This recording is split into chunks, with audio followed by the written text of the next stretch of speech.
Assalamualaikum warahmatullahi wabarakatuh. Perkenalkan, nama saya Ninawati SPD.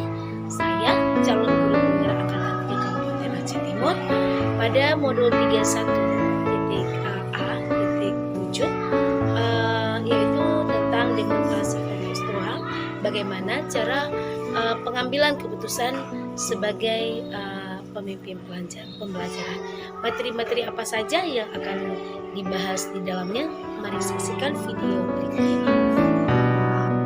Untuk pertanyaan yang pertama, bagaimana saya nanti akan mentransfer dan menerapkan pengetahuan yang saya dapatkan di program guru penggerak ini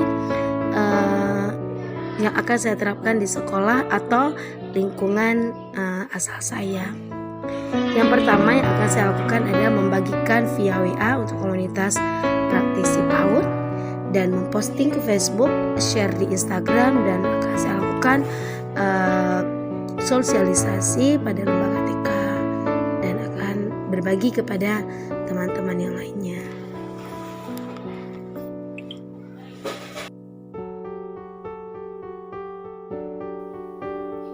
Dan untuk pertanyaan yang kedua, apa langkah-langkah awal yang akan Anda lakukan untuk memulai mengambil keputusan berdasarkan pemimpin pembelajaran?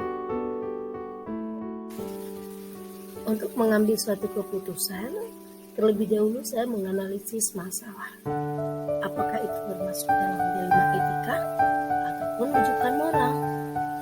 Dilema etika yaitu situasi yang terjadi ketika seseorang harus membuat keputusan, yaitu benar lawan benar, secara moral benar tapi bertentangan.